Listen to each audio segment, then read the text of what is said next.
My children have a CD that they like to listen to, a worship CD, and it came on a particular track, and I was about to switch it off, as I normally do, switch it over to the news or whatever, but I kept listening because the words I thought were quite fitting for what we're doing here tonight. Some of you who've been with us on Sunday mornings will know this song. You're the God of the sunshine, the God of the snow. And the verse that hit me was, you're the God of my thinking, the God of my tongue, the God of my intellect, the God of my fun. You're the God of my money, the God of my phone, the God of my friendships, the God when I'm alone. Those words are written by Jonathan Ray, who was here a few months back helping us think about worship. And it struck me for the first time what a brilliant song that is to teach our young people, because we're trying to instill in them what we're learning here together, that discipleship is for all of life. It's about our thinking, it's about our moving, our living, our breathing. And our two streams tonight might seem quite different from one another, one very much about our thinking and the other about our faith formation, but actually they're both about the same thing, aren't they? They're about being conformed more and more into the likeness of Christ. So I'm going to pray for us now, and then we're going to sing together, and then we'll get our evening started. But before I pray, let me just read some words from Romans chapter 12. Therefore, Paul writes, I urge you, brothers and sisters, in view of God's mercy, to offer your bodies as a living sacrifice, holy and pleasing to God. This is your true and proper worship. Do not conform to the pattern of this world, but be transformed by the renewing of your mind. Then you will be able to test and approve what God's will is, his good, pleasing, and perfect will. Let us pray together. Our loving God, you indeed are the Lord of our thinking, the Lord of our breathing, our moving, our friendships, our desires, everything. And tonight, Father, in this time, we want to give ourselves over to you. In this next hour or so, we pray, Lord, that you would draw close to us as you help us think about important issues facing our world. And indeed, as you help us to think how we can train ourselves and take on practices that help us to be open to your Spirit's moving in our lives as you shape us to become more and more like Christ. And we just thank you for our speakers, David and David. We pray your blessing upon them as they come to share with us and to lead us through the different topics they'll be thinking about tonight. In all these things, Lord, we just ask that your Spirit would be with us, that you would give us open hearts and ears to hear. And we pray this in Jesus' name. Amen. We're going to sing together now, Jesus is Lord, the cry that echoes through creation.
So if you're in the faith formation stream, you can leave now and you go out through these doors and into the hall out to my left. We don't have tea and coffee tonight.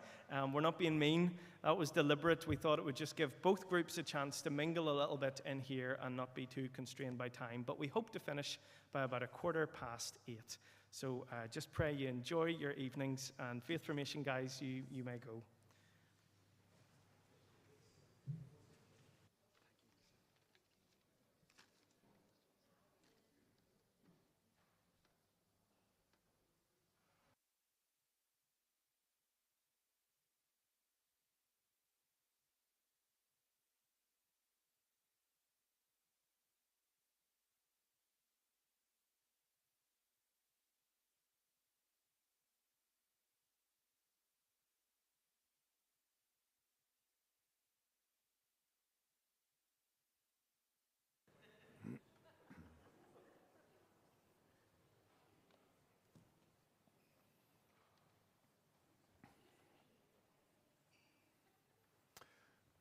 Well, our subject tonight is a question of the environment and the challenges that the pressures on the environment and so on bring to people like you and me in the 21st century. And so I put up a little sort of collage of a range of images and indeed individuals that I will talk about. They'll all appear somewhere over this talk over the course of the next hour or so. Now, I want to begin, though, with an interesting comment and distinction that was made by this Australian thinker, a man by the name of John Passmore. John Passmore wrote this book way back, I think it was about the mid-1970s, 1974, and it was entitled Man's, of course you couldn't get away with that now, Human Responsibility for Nature. Now, in this book, Passmore made a very interesting distinction, between what he called a problem in ecology and an ecological problem. Now, it seems a sort of trivial thing to say, but actually it was a very significant observation.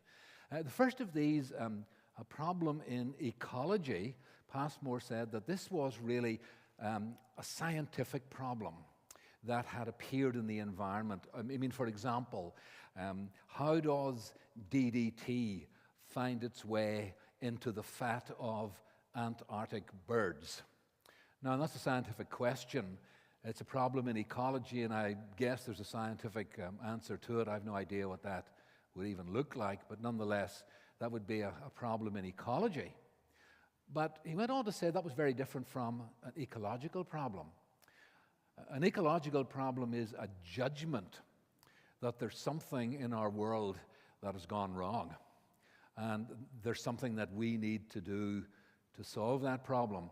And solving all the problems in ecology will never be enough to solve the world's ecological problem, because it's a judgment that the world would be better off without it. And I like this distinction because I think what Passmore's after is that these are related problems, but all the answers to the first one won't answer the issues of the second one. And all the answers for the second one will not solve the scientific problem. So there's an important dialogue that he thinks should go on between practitioners of environmental science and society and peoples and communities in general about how they should behave with respect to the natural environment. I found that helpful, and I think that tonight I'll probably be focusing rather more on the second one of these, because I think that the scientific questions, in my view, are relatively speaking indisputable, that our environment is in very bad shape and that human beings are making quite a contribution to the destruction of creation. And I think the question is, what should we be doing? What should all of us be doing? What should our society be doing to try to meet these ecological problems? But first I thought just a sequence of images to remind us of some of the environmental, I suppose, challenges that face us in the 20th and 21st, now well into the 21st century. Huge problems, of course, with the Arctic and Antarctic ice with ice melt, and therefore we have knock-on effects on wildlife with insufficient habitats on account of glacial melting. And then, of course, you get terrible hunger and depopulation as a consequence of this removal of the glacial sheets.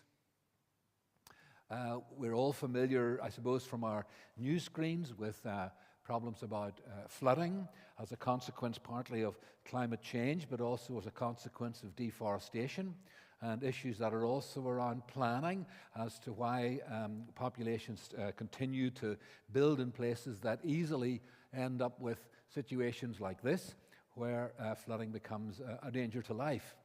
And then, of course, the contrast when we go to other parts of the world where, frankly, there's not enough water, and the increasing desertification of landscapes, leading to, of course, not just increased desert, but failure of crops on a major, huge scale, bringing with it famine, consequent upon that, migration, sometimes international migration leading to problems of communities receiving migrants. Should they keep them out? Should they let them in? Should they be like Donald Trump and build a wall to stop them coming in across the Mexican border?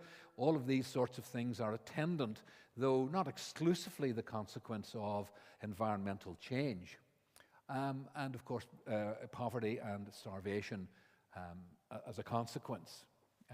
Increasingly dry and hotter weather bring about terrible forest fires. Now, of course, forest fires have been a natural phenomenon for a long time, and skeptics sometimes say this just has always happened, but the frequency and the intensity of these fires seem to me to be evidence that something is changing radically in our environment. You may remember these ones from New South Wales. They were quite astonishing and very, very challenging indeed. Of course, there's a knock-on effect on wildlife. And this is the kind of thing that results from pollution of the oceans. You can see the distorted feature of the turtle here with this, I guess that's a beer can, plastic wrapping, and then this has got around the creature when it was a juvenile and leads to the changes, morphological changes of this sort. I'm not even sure what that bird is, but the problems of wildlife as a consequence of oil pollution and oil spills. Here, the terrible cost of human waste in the wrong places, whether or not the waste has been generated by this little village here or has been swept in, more likely from other places in the world, creating this horribly polluted environment, no doubt in a place where water is not particularly plentiful. Here's a case of a deceased albatross, and as the body decays, you can find such an amount of human garbage that it has ingested and remains. I'm not sure what all those bits of spools and things of that are. And then, of course, birds that get entangled in plastic, unable to escape, and they end up more or less like this. Just to use an old slide that you can see, I am easily, now a few months ago it only had been 2 years out of date, now I'm 3 years out of date, since it's only going up to 2020, but the Met Office delivering UK annual temperatures, and you can see that the warmest years, at least since the late 19th century, the vast bulk of them have been occurring in recent times. Now, that's just to indicate by way of background. To my mind, we have a problem. Now, it may be that not everybody thinks we have a problem. As we'll see tonight, there are quite a number of people who don't think we have a problem. And I'll have to leave it to you to judge as to whether you think there is a real problem or whether there isn't. To me, I don't think there's much doubt about it. But accounting for this problem is an interesting question. Why have we come to this pass of dreadful environmental destruction? And where do we place the blame? Now, for quite a period of time, people looking at this have placed the blame squarely on Christianity. And so my question is this: is Christianity to blame for the environmental crisis. Now, before we even get to thinking about what the church should do by way of response to the environmental crisis, I think it's important to realize that there are those saying that the church is the problem rather than the solution at all. And I mention here, I show this little picture of an eminent economic historian back in the mid-20th century, Lynn White Jr., very good economic historian. And there are a couple of interesting things about him. He wrote a very famous article called The Historical Roots of Our Ecological Crisis. He's an American, and he had this to say. It's a long time ago, 1967, but mind you, the advocates of this view could still be heard today. By destroying pagan animism, Christianity made it possible to exploit nature in a mood of indifference to the feelings of natural objects. We shall continue to have a worsening ecological crisis until we reject the Christian axiom that nature has no reason for existence save to serve man or serve human beings. He went on to say this: Christianity, in absolute contrast to ancient paganism and Asia's religions, except perhaps Zoroastrianism, not only established a dualism of human over against nature, but also insisted that it's God's will that humans exploit nature for his proper ends. Now, as a direct challenge to Christianity, it's saying that Christians have felt that the creation is here not for its own sake, but to serve human beings. That we are the masters of creation, and therefore we can use creation to our own ends. It might interest you to know that Lynn White Jr. was an elder in a Presbyterian church in San Francisco. So it's not as if he's necessarily an enemy of the church, but he's certainly an enemy of certain strands in Christian history, which he thinks have licensed human beings to behave in a manner of indifference to the creation itself. Now, Lynn White Jr. is not alone. Take here the case of this individual, Max Nicholson, who was the head of Britain's Nature Conservancy Council. I think it became known as just the Nature Conservancy, who answered this question in a book called The Environmental Revolution in 1970. The first step must be plainly to reject and to scrub out the complacent image of man, the conqueror of nature. And then notice this, and of man licensed by God to conduct himself as the earth's worst pest.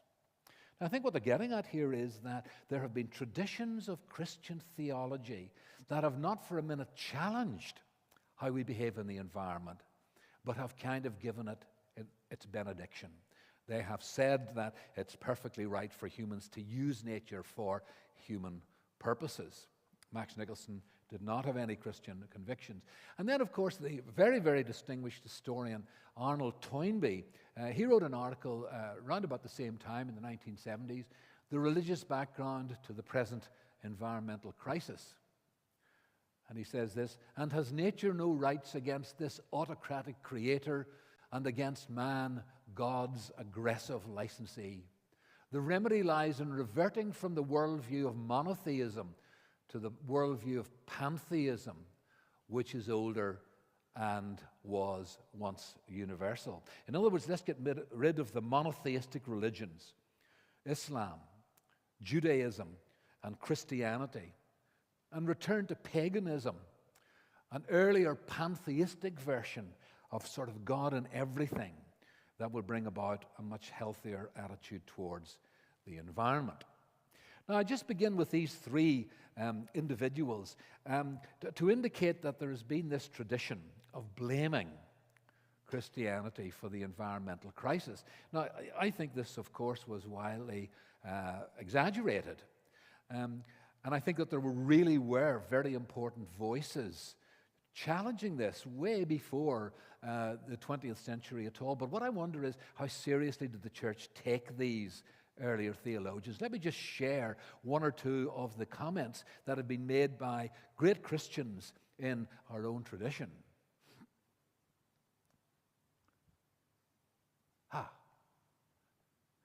Oh, wait a minute now, complicating factors. I did want to say, before I got to that's the problem, you're not using notes. There seem to me to be several things that query, before we get to the Christian responses to this, several things that query the simplicity of attributing the environmental crisis to Christianity. One scholar says that there are other factors far more important than religion. One is democracy after the French Revolution, and the second is the American frontier experience. So what he means by this is, with increasing democratization after the French Revolution, basically the environment could not bear the weight of everybody wanting to have things. It was fine when only the monarchies wanted to have rich and expensive and rare items and so on, and could plunder nature for it. But once all of us want to have those riches, then the pressure on the environment becomes literally intolerable, and the environment begins to crumble. That, he says, plus the attitude of, particularly in the United States, the idea of a virgin wilderness on the frontier, beyond the edges of human civilization, not taking into account, unfortunately, native peoples who were living there, but that the progressive move of Europeans across the Americas and across North America in particular bred an attitude that there was plenty of natural resource to go around, that the woodlands were almost infinite, that the mineral resources untapped were limitless, and therefore bred an attitude of there's more than enough to go around and it could be exploited with a mood of indifference.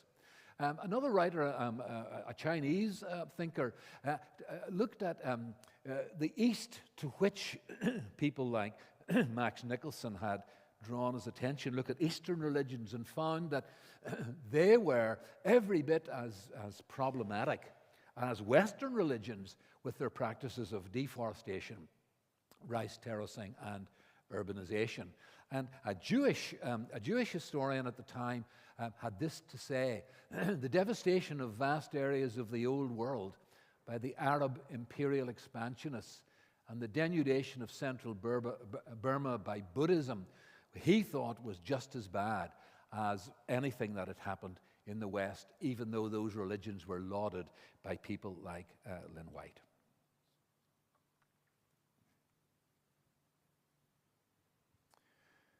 Christians and their response to the environment. Now, it's very interesting to go back in history and to have a look at the way in which, particularly the Puritans, what their attitude to the wilderness was.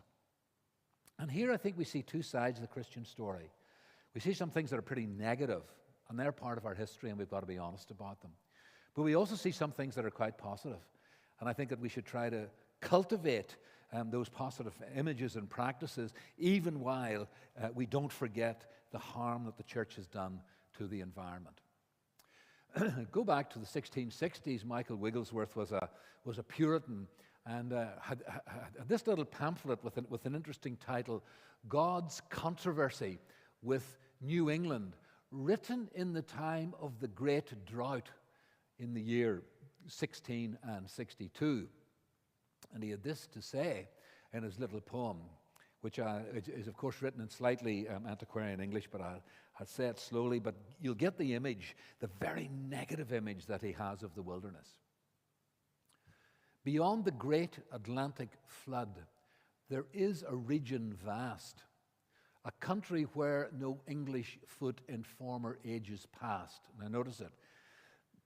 A waste and howling wilderness where none inhabited, but hellish fiends and brutish men that devils worshipped. So the wilderness here, nature is being portrayed as wasteful and howling, inhabited by beings that are hellish and men and women that are brutish.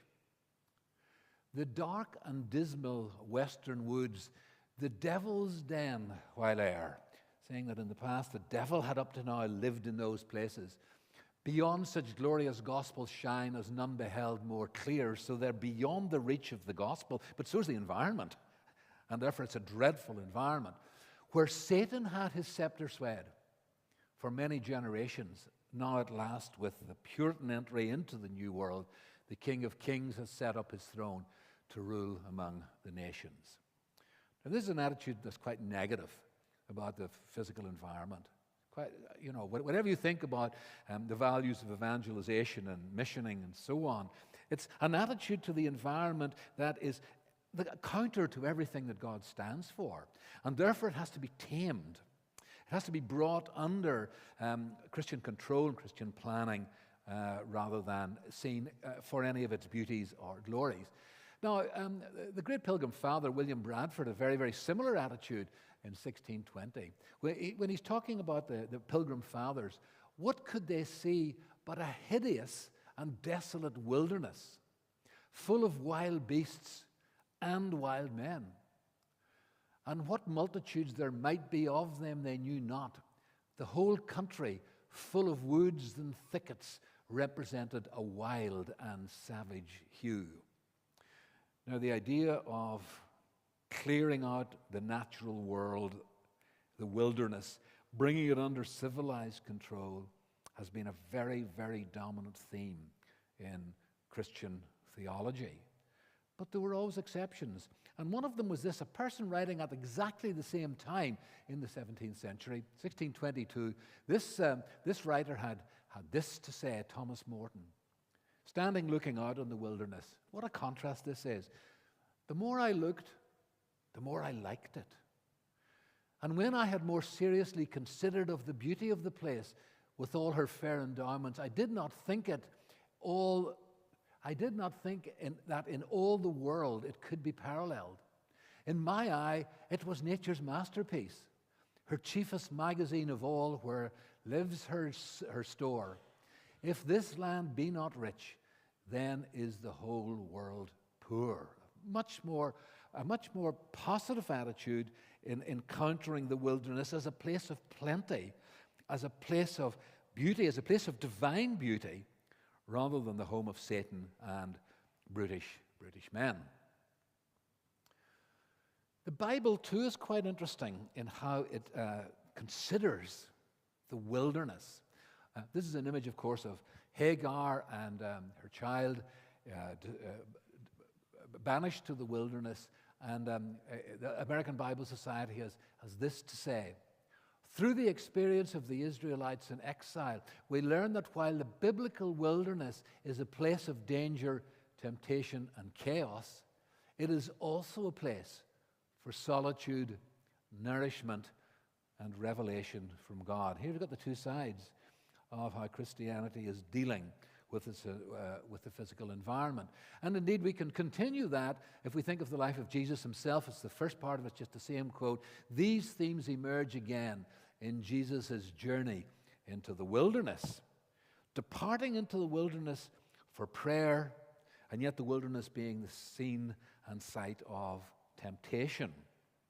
So there's a kind of duplicity in the history of how Christianity has dealt with and thought about the natural environment.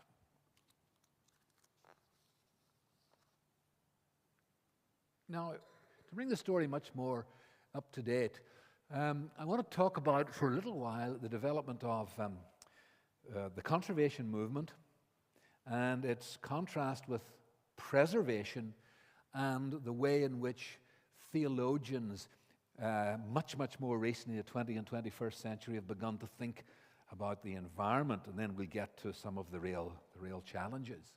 Now, there are two figures I think quite important here that I want to introduce to you. One was a forester, very significant thinker and public intellectual in the latter part of the 19th century in the United States, Gifford Pinchot, and John Muir, who was equally, in this case, a romantic thinker and a significant figure in the wilderness movement. You may have come across John Muir's name if any of you have visited California and have gone on out to Yosemite Valley. It was discovered by John Muir in the latter part of the 19th century, this valley of spectacular natural beauty. Now, these two men are very, very significant in the history of the environmental movement, but for quite different reasons. And these are two things that I think is very important to keep in balance, though it's not always easy to do so. Gifford Pinchot was deeply committed to conservation, conserving the natural world and using it wisely. This is sometimes called wise use conservation. By contrast, Muir was much more interested in wilderness preservation, and it's as a consequence of Muir's activities that a whole sequence of wilderness acts were passed by Congress during the first half of the 20th century. Now, a lot of this debate emerged on account of the discovery of this particular valley, Hetch Hetchy, in the high Sierras in the latter part of the 19th and on into the 20th century. And it posed a question: how should we use Hetch Hetchy, this valley of spectacular natural beauty? Well, Los Angeles was suffering, as it continues to do, from water resource problems. And so there was a very strong argument suggesting that Hetch Hetchy should be used dammed as a reservoir, and therefore used to supply the water needs of Southern California. And in fact, that is exactly what happened with the construction of this reservoir, and indeed continues in use to the present day, as far as I'm aware. The preservationists thought this was a complete violation of the natural order. It was using nature solely for human benefit, rather than valuing it as a treasure in and of itself. Now, if I were to ask you the question, which side of the debate would you have been on? To supply water for an urban civilization that needs it, or to preserve it for the spiritual renewal of urban people who like to get out into the untamed wilderness for renewal and regeneration of one sort or another? Muir and Pinchot took very different sides in this story. And the story of the environment, both in Britain and in the United States, has been a constant tension between wise use conservation on the one hand, or preservation for inner renewal, beauty, and things of that sort. Now, it's quite interesting that we can see Christians taking different sides on this. If we go back to your friend Paul, you said the other week, John Calvin, we'll see what Calvin has to say about this. Calvin is often, of course, blamed for many, many nasty things. Nonetheless, there's a very interesting set of comments that he makes in his commentary on Genesis chapter 2, verse 15. And I think it's important to remember this as central in the tradition to which we belong. Let him who possesses a field so partake of its yearly fruits, that he may not suffer the ground to be injured by his neighbors. But let him endeavor to hand the land down to posterity as he received it, or even better, cultivate it. Now that's kind of interesting.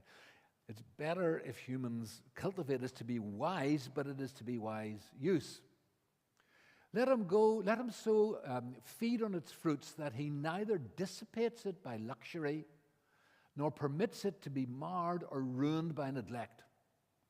Let everyone regard himself as the steward of God in all things which he possesses.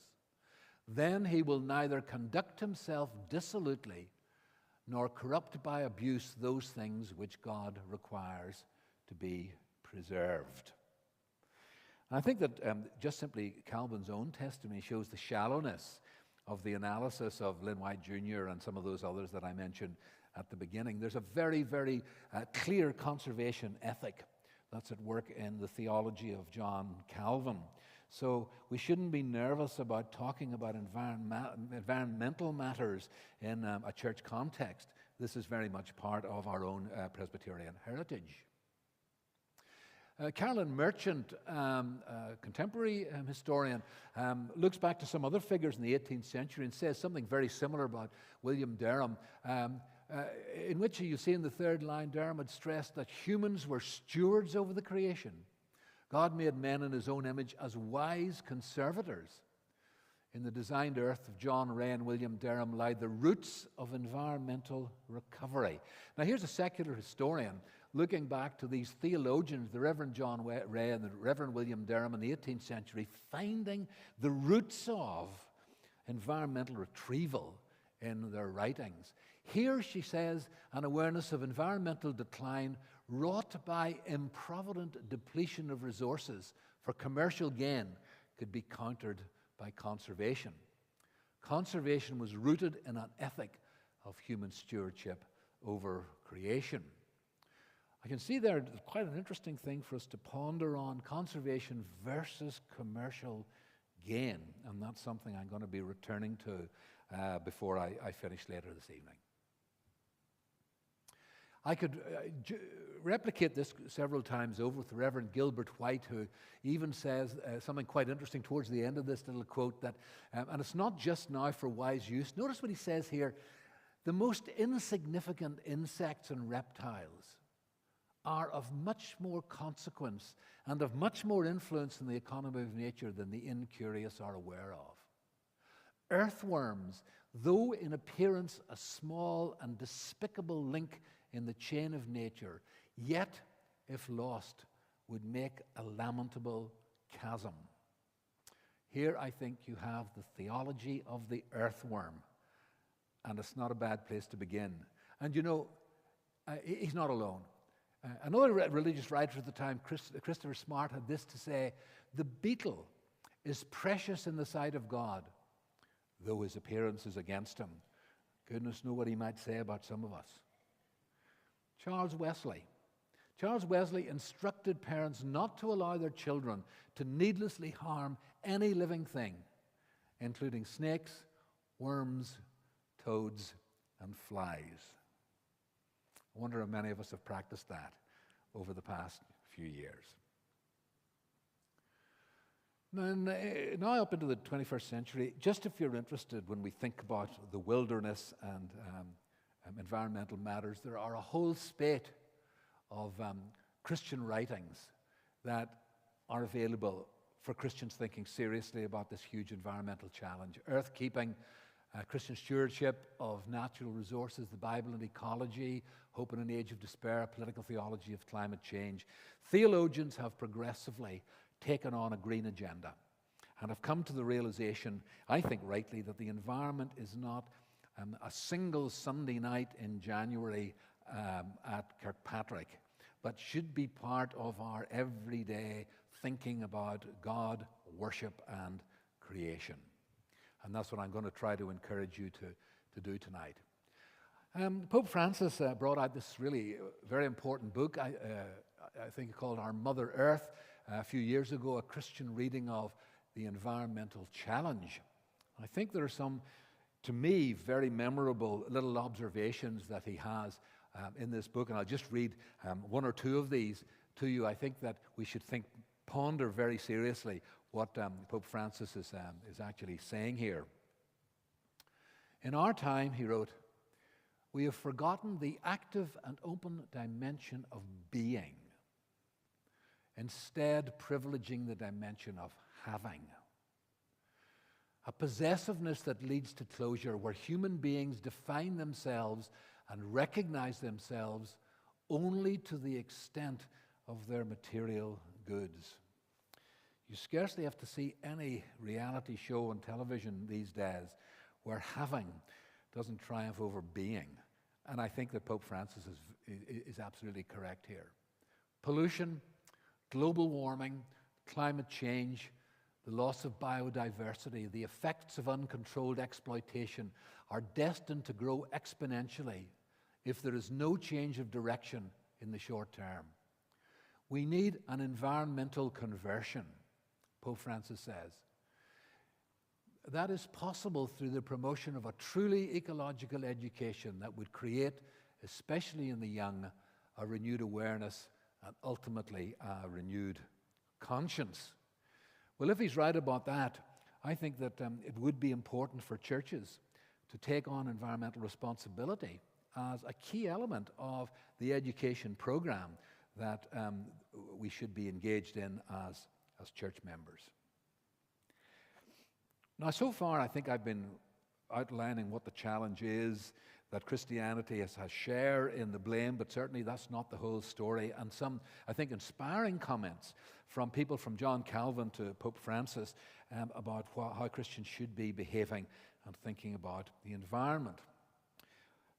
a relatively rosy story, I suppose. So I want to turn for a little while now to another challenge related to this, which might come at an angle that we're less familiar with, but challenges to the church, not just about environmental behavior, but some concerns about how we engage with other people and other Christians who think very differently about the environment from the way I've been thinking tonight. The darker side. I want to turn first of all to evangelical Christianity, notably but not exclusively in the United States. And then I want to turn, secondly, as the second dark thing, to climate change and warfare, because I think there are troubling things on both fronts here. And I'd very much like to have some of your comments and reactions to some of the things that we think about here. So the first one is environmental eschatology, doctrine of the last things. And I studied some of this a while back and was disturbed by it. And I hope you will be too. Here is a statement that came from Bob Jones University in the United States. Still probably right to describe as a fundamentalist university, but nonetheless in something called Faith for the Family. And Paul, I was thinking about your words earlier of introduction here about thinking about culture and society, not for these people. Evangelize the world Christian. That is your mission in the world. Try to bring Christian values, morals, precepts, and standards upon a lost world, and you're wasting your time. The Bible has already told you the world will get worse, not better. Now, there's a group of people thinking that environmental destruction is an indication of Christ's second coming. And therefore, we should not engage for a minute with trying to preserve the environment. We should ignore that. In fact, as a matter of fact, if we make the environment even worse, we might hasten the second coming. Now, this is a group which, I'm sorry to say, sells more books than mine have ever done. More in one day than I've ever achieved. And I'm going to show you some of these, one or two of these figures. We have to think about these. Hal Lindsey. Late great Planet Earth. Some of you might just be about old enough to remember late great Planet Earth when it came back, and many of us were reading that book fastidiously. I'm very sorry to say it sold over 18 million copies. If mine sold 18 copies, I would feel pretty good.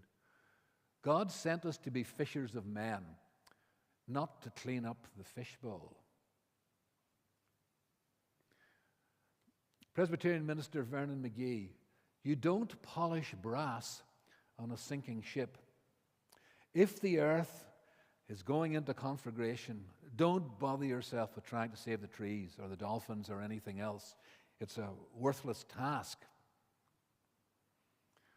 Chuck Smith, the author of End Times, came out in the late 1900s, 1980. He considered destruction of the ozone layer to be a fulfillment of Revelation chapter 16, which tells of the fourth vial poured out when power is given to the sun to scorch humanity. Now, if it's predicted here, there's nothing we can do about it. There's nothing we should be doing about it. There's an inevitability about it as far as Chuck Smith is concerned. Overpopulation fulfills Jesus' saying that famines would be one of the signs of the end of the world. Should we worry about famine? Should we worry about overpopulation? Clearly not. The accumulation of DDT in the ocean fulfills a prophecy in Revelation where John sees a mountain burning with fire falling into the sea and destroying 1/3 of sea creatures. Now, these three figures are just a tip of an iceberg of a whole industry that seems to me now to be devoted to connecting prophetic understandings of the future with environmental destruction. And so charting where we are in the end times by reference to environmental despoliation has become a fascination amongst some of these writers. Half of Americans think climate change is a sign of the apocalypse. Now, really, that's an awful lot of people. We don't see a need to bring about any change with respect to environmental responsibility because it's just an inevitable sign of the apocalypse. Harbinger's Daily is a daily newspaper devoted to matters of prophecy. Heartbreak, how climate change is manipulating youth and paving the way for a one-world government. This is what this writer had to say. The book of Revelation tells us that during the tribulation, the Antichrist will exert worldwide control through a totalitarian world order. What will cause the nations of the world to give up their sovereignty and rights to such a socialistic regime?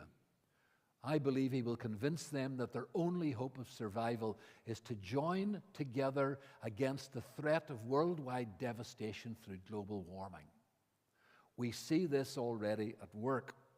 So the efforts internationally of people to try and curb environmental destruction and to reduce the harmful effects of anthropogenic climate change is now considered to be something that is being used for a political plot to bring world governments together under a kind of Antichrist regime. This person goes on. I quoted from Pope Francis deliberately. According to the September the 1st report, Reuters report, Pope Francis has challenged governments on Sunday to take drastic measures to combat global warming and reduce the use of fossil fuels, saying the world was experiencing a climate emergency. He went on to say, "We have caused a climate emergency that gravely threatens nature and life itself, including our own." On at least 12 different occasions, Pope Francis has advocated a one-world government as a solution to the dire threat of climate change. Now, if this message is reaching half of Americans, according to the earlier comment, this is a tremendous push against environmental action, because if you support it, you're supporting a satanic regime that is going to dominate the earth. I think there's a world problem. I think it's a Christian problem. And I think we need to know what we should think about it. Now, for those of you who are interested in such things, there was, I think there still is, quite a remarkable website called Rapture Ready, which is, naturally American, a piece of propaganda from this group of Christians. You can't see it too well there. Can I suggest you need maybe a slightly larger display board here? But they go down through a whole range of things and give them points. Count up the number of wars, and then maybe you get 10 points for that, compared with 8 last year or something. You go down through a whole range of indicators, and if you do this, you will find a number that tells you how quickly we are heading towards the second coming of Christ. Now, you can't read this too well, but it's saying here that, well, it is actually so interesting. I'll see if my eyesight's good enough to actually read this out to you. I'm not sure that it is. No, indeed it's not. But if your number gets to 120, you're absolutely in dire shape. Rapture Ready, let me just look at some of the comments that are made. Andy Woods, pastor of the Sugarland Bible Church in Texas, claims that with President Trump's decision to withdraw the United States from the Paris Climate Accord in 2017, Satan's agenda for this world just suffered a massive setback. So because Trump decided not to sign on for the concerns about climate change, Satan's agenda was attacked by Donald Trump. Another one, Jerry Ungerin, End Times writer, described the 2015 Sustainable Development Goals of the United Nations as clearly satanic and indicative of the Antichrist system which will deceive the world. Steve Schmutzer declared in 2017, global warming is a devised strategy to exert political coercion, employ a flawed science, and elevate deceptive data in order to persuade the world of an ecological farce. Global warming is, at its core, a false religion. It is eco-fundamentalism, a militant and rabid rejection of God. Now, I hope you're saying to yourself, hope this guy's going to finish. I'm tired of these one quote coming up after another. But I can't leave this without referring to Rapture Ready and the television programs with figures like Grant Jeffrey, whose brother I actually know quite well, and Hal Lindsey, whom we mentioned earlier on. Hal Lindsey's weekly report. In this week's program, I'm going to scratch the surface of the climate change fraud and show you how it is being used to consolidate the governments of the world into a coalition that may someday facilitate the rise of the Antichrist. I'm also going to discuss why I believe God guarantees that as long as this old earth is floating in space, there will be no man-made climate change.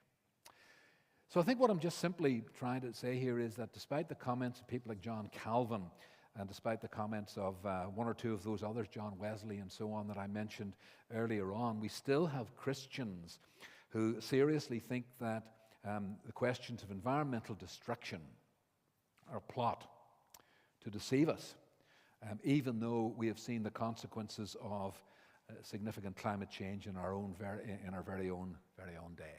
This is one of the two darker sides that I want to say something about, but there's another side that troubles me, perhaps just as much, if not even more so, and it's the securitization of climate change. Now, what I mean by that is some of the groups that are most interested in environmental change are interested in it because of its impact on the military and on war. Now, this is actually disturbing to me in a range of ways, and I'll try to quickly say something about this. 1988, a conference took place, and this conference on climate change underscored the need for governments to refine their national security and military spending priorities and to address the geopolitical dimensions of climate change in resource allocation decisions.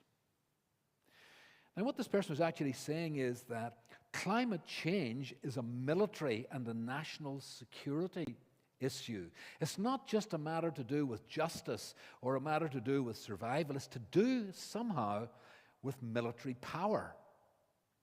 Why so? Let me just say that this was reinforced by Margaret Beckett back in 2007. She was then the Foreign Secretary.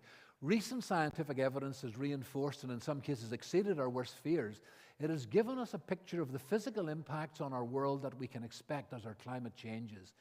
And those impacts go far beyond the environmental. Their consequences reach to the very heart of the security agenda. How? War, stimulated by changing environments, brings about migration. Migration brings about challenges to environments, not only locally, but when migrants move somewhere else. How should you deal with them? Should you welcome migrants? Should you treat them as proper refugees, or should you keep them out? Should you build walls or whatever? Most military bases that the United States has around the world are located on coastlines. And therefore, if you've got climate change and rising sea levels, the United States military begins to lose its power, begins to lose its authority, its hegemony, for the very reason that the environment is going to challenge it. So the group that seems to me most interested in climate change in the United States, until recently, has been the American military. Let me illustrate this just to say that Chris Hoon said very much the same thing. Climate change threatens UK security. This document came out some time ago, National Security from the Threat of Climate Change. The editorial board, which you can't read, is composed exclusively of 4- and 5-star generals in the United States. A fear that climate change will reduce American political power in the world. Just one or two quotes from this. Climate change can affect important U.S. strategic interests. The greatest concern will be over the movement of asylum seekers and refugees who, due to ecological devastation, become settlers. So there's a tremendous worry about the challenge from migrants. The military operational challenges of climate change is something else. Note here that there's a concern already by then, which President Trump tried to solve. The rate of immigration from Mexico to the United States is likely to rise because the water situation in Mexico is already marginal and could worsen with less rainfall and more drought. Now, part of the argument here is, or part of my concern here is, rather than placing this issue into the context of social justice, what are our responsibilities to refugees and strangers who come from elsewhere on account of climate change or other sorts of political challenges? Is rather more important than putting it into the context of militarily, what should we do when these people arise? Climate change has never yet pulled a trigger to fire a bullet. It's people that do that. And so there is a sense that you can blame the climate for a war when it's really a political decision that didn't have to be made. Now, I've many comments from this, and time's going on, so I'll not read all of them by any means, but notice here another one by Lieutenant General Lawrence Farrell, Climate, Energy and Battlefield Readiness. This is an interesting one. 70% of the tonnage on the battlefield is fuel. That's an amazing number. Between fuel and water, it's almost everything we take into the battlefield. Food and ammo are really quite small in comparison. Delivering that fuel requires secure lines of communication. If climate change comes around, we'll not be able to fight so efficiently. And that's why the military are interested in it. Oh, that's a mistake. Direct impacts on military systems and so on. That's what this was all about. And so now, these are some of the books that have been published in the past 5 or 6, 7 years on war and climate, all in the context of national, international warfare or civil strife, very, very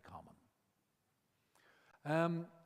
I'll not read any of these other ones out, just to say that there's a concern here about Islamic peoples coming in, a concern about the rise of latter-day cults of one sort and another, leading to governance instability and things of that sort.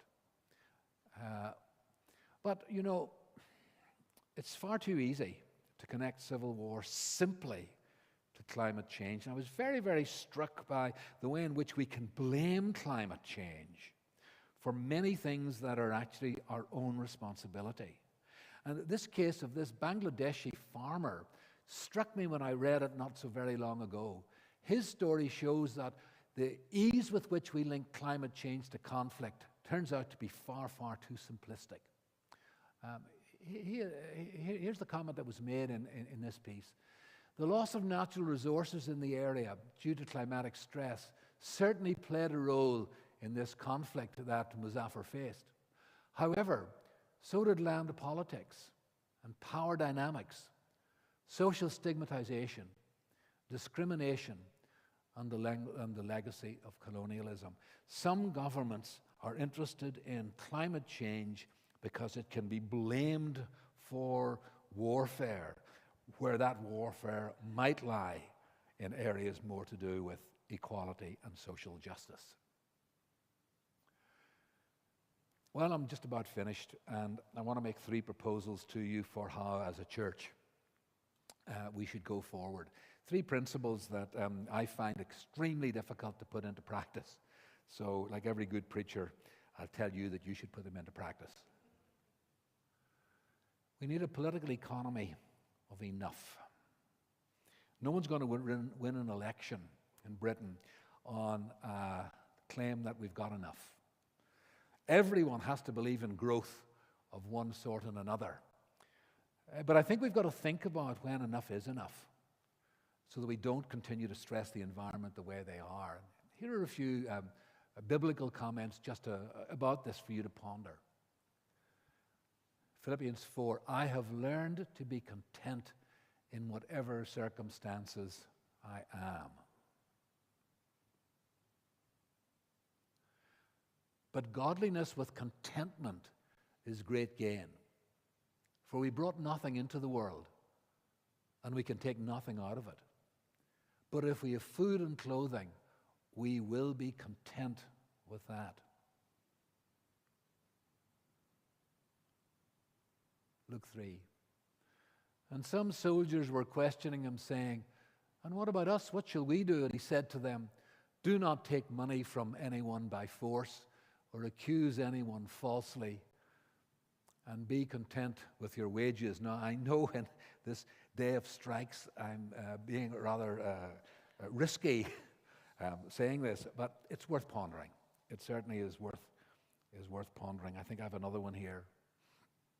Hebrews 13. Keep your lives free from the love of money and be content with what you have, because God has said, "Never will I leave you, never will I forsake you." Now, of course, I entirely support negotiation about fair pay. I entirely support the program for low pay agreements and for people being decently paid and so on. But our environment cannot continue to stand an economy that is based solely on economic growth. And I think within the church we've got to think seriously about the call for what I would say is a kind of theology of a political economy of enough.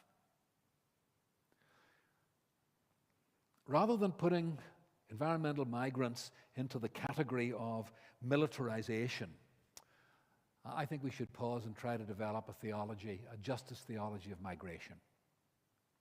And again, for just some biblical reminders, you'll probably know these all very well, but I think it's worth being reminded. Deuteronomy, "Cursed is anyone who withholds justice from the foreigner, the fatherless, or the widow." Exodus 22. "Do not mistreat or oppress a foreigner." Why? "For you were foreigners in Egypt." Leviticus 24. "You are to have the same law for the foreigner and the native born. I am the Lord your God." Malachi 3:5. "So I will come to put you on trial. I will be quick to testify against those who defraud laborers of their wages, who oppress the widows and the fatherless, and who deprive the foreigners among you of justice." New Testament, Matthew 25, "For I was hungry and you gave me food. I was thirsty and you gave me drink. And then I was a stranger and you welcomed me." I think that there are rich resources in the Old Testament and New for thinking about developing a justice theology of migration, especially in the light of some of the things that have been happening in our own country over the past little while. One of my, bad to say, friends and I suppose heroes in a way is the American Reformed thinker Nicholas Walter Storff. He actually said this when he visited us in Fitzroy a few years ago and gave me a copy of the little talk that he gave. I found it quite moving. God has a special love for the little ones of the world, for the weak, defenseless ones, the ones at the bottom, the excluded ones, the miscast, the outcast, the outsiders. And I think this is really quite hard-hitting. The test of a just society is not whether the economically powerful have enough to eat. They almost always do. But whether the economically powerless have enough. Justice is society's charter of protection of its little ones. And that's why the biblical writers, when speaking about justice and injustice, always point to the foreigners and the widows and the orphans. If you want to have a test of how good and just our society is, do not look at legislation. Do not look at equality of anything, but look to see if the poorest and the worst off and the foreigners in your country are doing well. I found that quite challenging. And now my third and final point. I think within the church we ought to develop a liturgical ethic of creation. One of the consequences of the Reformation was indeed what was called the stripping of the altars in the 16th century. That is the removal of icons of all kinds, pictures and all that kind of thing from ornate church buildings, and the replacement by much more austere dare I say, Presbyterian-style buildings, so that in one sense, Protestants almost got to the stage of worshipping in a white box with almost no ornamentation or almost no sense of light even coming in through the windows. Nick Walterstorff told me that when they were constructing a new church that he was involved with in Grand Rapids in the United States, that he wanted it to have lots of light, because he said, when you come into most church buildings, you feel you're coming into the dark. Don't you feel you should be coming into the light? Bring creation from outside into your church buildings and develop a liturgical ethic of creation. And so I thought I would just finish with what I think is one of the great liturgical pieces that's in Scripture that would begin to bring creation back into our services. I'll read this and then I'll finish. Give you a clue, Paul, that it's time to get up. Praise the Lord from the earth, you great sea creatures and all ocean depths, lightning and hail, snow and clouds, stormy winds that do his bidding. Now notice, these are being called to worship, and we might try to metaphorize them away, but I think we shouldn't do that, because I think they do worship in their own way. You mountains and all hills, fruit trees and all cedars, wild animals and all cattle, small creatures and flying birds, kings of the earth and all nations. You princes and all rulers on earth, young men and young women, old men and children, all praising. I don't know, maybe walruses sing a counter bass. Maybe the starlings are tweeting like high sopranos. But nonetheless, whatever it is, it's a vision of all of creation participating with the church in worship. And this is how the psalmist ends. Let them all praise the name of the Lord. Thank you. Now you can get blinded there for a while. No, it's hard to see up here. Thank you for that, David. We do have about 5 minutes left. If you do need to go, you can go now. But we've got time for some questions. Pete, would you mind bringing up the roving mic? Would that be okay? I've got questions, but as I said, in week 5 of this series, we'll be having a conversation with David and Stephen, so I'm trying to keep my questions until then. Would anybody like to ask a question of David, if I can see you through the glare? Yeah, or make a comment too. I should say, David, John Martin is a member of the congregation who works for the RSPB and has a great interest in these things. He texted to say he can't be here tonight, but I know he would have had a question for you. Of course. And I'll be watching online later. Yeah, thank you. Jill has a question here. Pete, would you mind passing the mic across, please?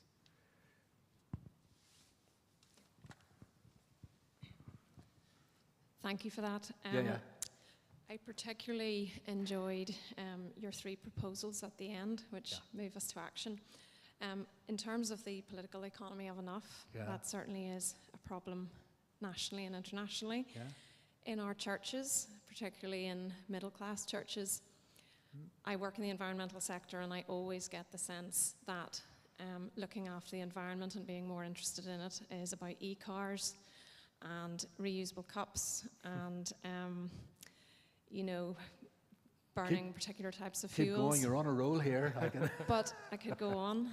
But it's much more difficult to get people to talk about and address the challenge of consumerism. And I think that's the biggest thing, particularly in a wealthy middle-class area. And I include myself in that too. How do we help that dialogue and just move away from, reusable cups, which is great, but it's a bigger dialogue? Well, I mean, I've no answer to that, just to say that I completely agree with you. And it's remarkable how frequently just having enough, even if you go back to the story of manna in the wilderness, they had enough just for one day until it came to the 6th day, and then they had more for the Sabbath and so on. And all of us, we are all complicit in environmental destruction one way or another. And, frequently there's almost no escape for it. Every time I go to pick up chopped up chicken or something like that. It's always packed in plastic, and I just don't know why that has to be the case. But I think that this is part of a much broader theology of creation that we should not regard at all as a kind of luxurious bit of fun on a Sunday night. It should really be integral to what we as a group of Christians actually stand for.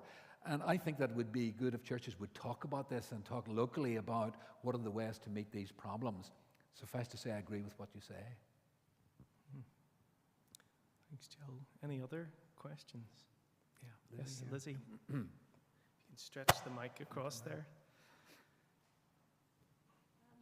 So I was quite interested by the bit about the sort of the evangelical church in America and their sort of eschatological kind of perspective on it all. And it seemed to me like there were two strains of thought. One was that the environment is being destroyed and that is part of the end times. Yeah. And that we might want to just hasten that. Yeah. And then there was the other strand that was that it was all a conspiracy. Yeah. Are they aware of the kind of the sort of the inconsistency in that, or is it just that there are two different sort of strands within that way of thinking? That's a great question, because very often in movements like this, you get things that, when you sit and think about them, are just a straightforward contradiction. Either this is all a bit of hocus pocus, or bring it on more. I mean, it may be that maybe I should have been more careful in refining this. I think that a lot of the conspiracy is about climate change as a global conspiracy or whatever. But nonetheless, if you go back to the earlier people like Hal Lindsey and so on, who were talking about cleaning the fishbowl and so on, they see all of this as a sign of both environmental destruction and conspiracy at the same time. Now, don't ask me to explain how they hold these different things together. Just believe me that you're right, they do. And if you were able to point it out to them, I'm not even sure they would be open to such a thing. Mm-hmm. And just a sort of add-on question, the 50% that supposedly, what was it? What was the headline? I think climate change is a fraud, basically. Do you think all of those are necessarily thinking that because it's, I'm not really, my brain's not working now, but I think that that's the case because of the end times, or no, that's a good question. No, I don't think so. I'm not saying that 50% of people who take this view in the United States, that 50% are all motivated by this kind of theological thinking. I'm sure that there are many industrial developers and others who have a huge financial stake in the oil industry, for example, or in logging and things of that sort. But, sometimes it's not easy. Sometimes it's easier in theory than in practice to actually pigeonhole people. Attitudes can spread where people pick up a bit of something rather than picking up the whole kind of theology or whatever, and it sort of reinforces the stance that they want to take. And as with all of us, to reinforce our own viewpoints, we take ideas from quite often incompatible sorts of places. And I think that there are those who just feel their business interests would be completely destroyed, whether it's the oil industry, whether it's logging or any of 101 other things. But I think that for some reason, Christians in particular seem to have, certain types of Christians, fallen in behind this kind of conspiracy model and this notion anyway that if we pollute as much as we can, we might hasten the second coming. It seems remarkable to me, but it seems to be there. I think there's a question at the back. Was there? Did you see, Paul? Is that Ricky? No. Ricky, there's time for you, so if we can get the mic back to you in time, you ask your question. We'll make the you better be worth it, because I had one to ask, but we'll let you know, and we'll maybe make this the last question for tonight. Thanks so much, David. When we think about the differing perspectives on it all, I wonder, just back to the point about it all being burned up, is it just a view of what heaven's going to look like? Is it going to be a new earth? Is it going to be, or is it going to be the progression of this earth? Is this earth going to be retained? No, just interested to know your thoughts on whether or not that, I suppose like we've seen in lots of history, bad science produces bad policy. And is this just another example of bad theology, bad understanding of what God is actually doing with this earth? Is it a progressive piece, or is it all going to be burned away, so it doesn't really matter?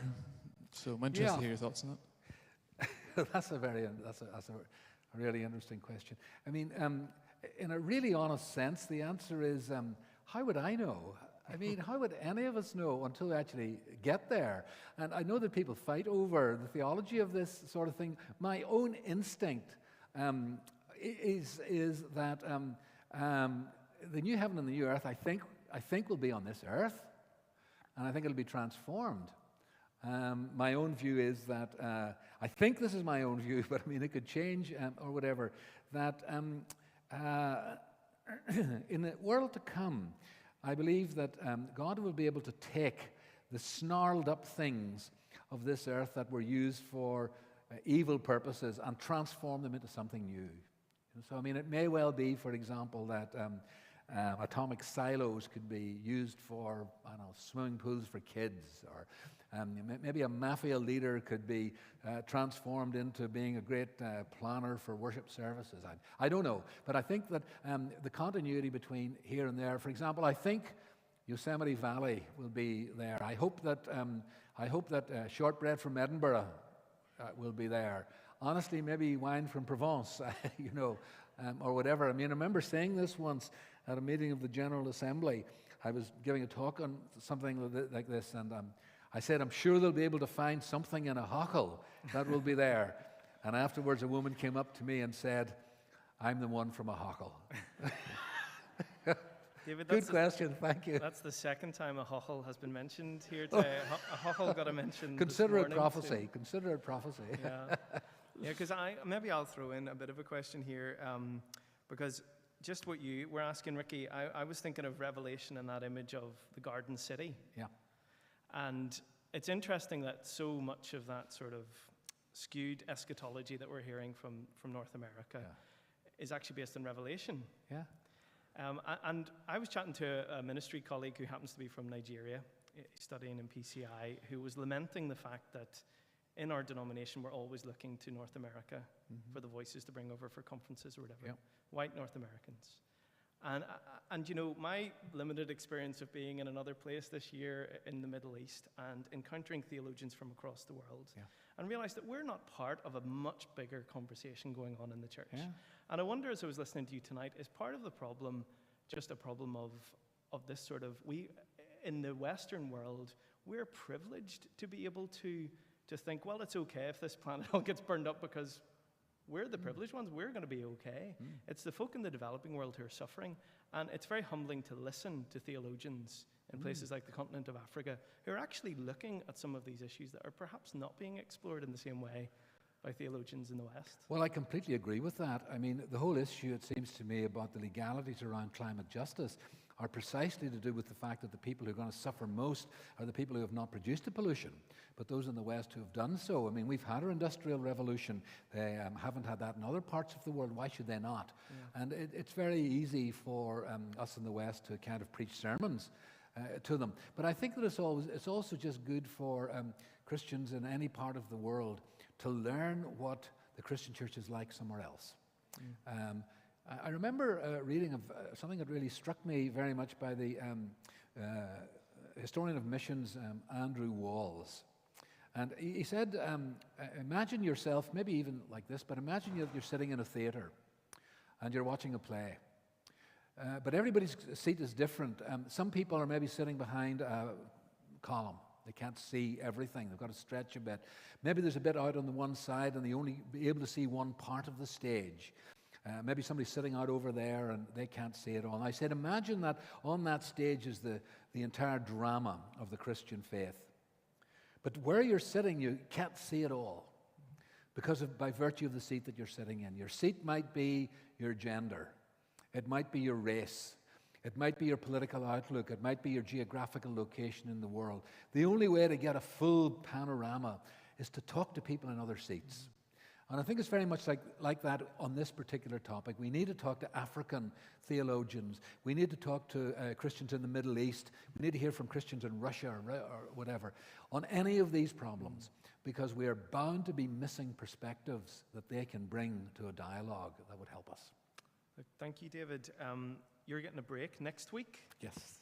Stephen Williams will be Next here. 2 weeks. Next two weeks, then you'll be back. But you'll be here, and you'll probably ask a few tough questions of Stephen as well. So next time, Stephen will be thinking about transhumanism. I think it is. So do come along for that, and I hope you enjoyed this evening. It's great to see you, and we'll see you back here in 2 weeks' time.